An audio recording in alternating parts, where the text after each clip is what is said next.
Ms. Ocasio-Cortez.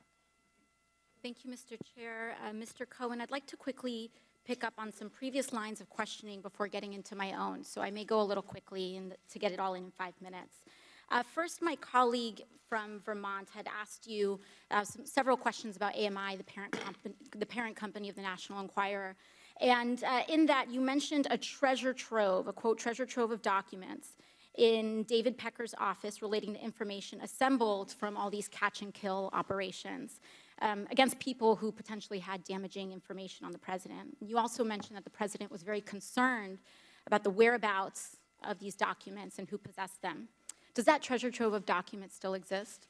I don't know. I had asked David Pecker for them. So you would say the person who knows the whereabouts of these documents would be David Pecker? David Pecker, Barry Levine, or Dylan Howard. Okay, thank you.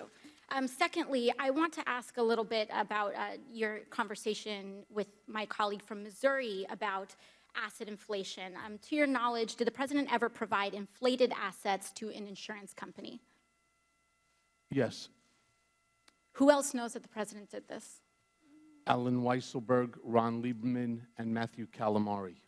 And where would the committee find more information on this? Do you think we need to review his financial statements and his tax returns in order to compare them?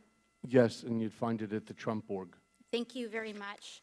The last thing here, the Trump Golf Organization currently has a golf course in my home borough of the Bronx, Trump Links. I drive past it every day, going between the Bronx and Queens. In fact, the Washington Post reported on the Trump Links Bronx course in an article entitled, "Taxpayers Built This New York Golf Course and Trump Reaps the Rewards." That article is where many New Yorkers and people in the country learned that taxpayers spent $127 million to build Trump Links in a, quote, generous deal, allowing President Trump to keep almost every dollar that flows in on a golf course built with public funds.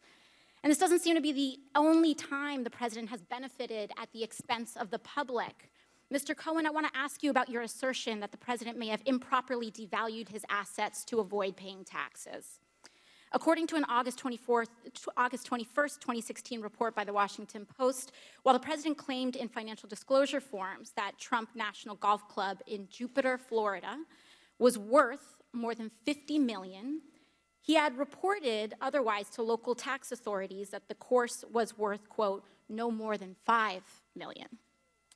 Mr. Cohen, do you know whether this specific report is accurate?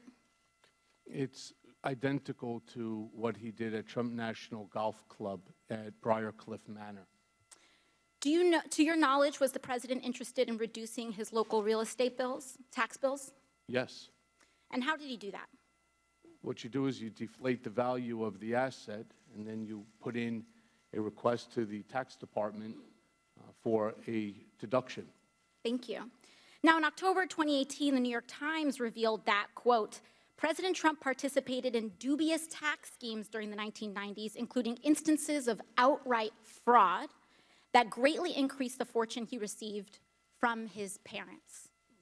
It further stated from Mr. Trump, quote, he also helped formulate a strategy to undervalue his parents' real estate holdings by hundreds of millions of dollars on tax returns, sharply reducing his tax bill when those properties were transferred to him and his siblings.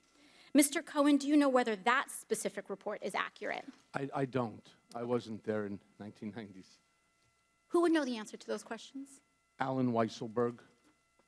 And would it help for the committee to obtain federal and state tax returns from the president and his company to address that discrepancy? I believe so. Thank you very much. I yield the rest of my time to the chair.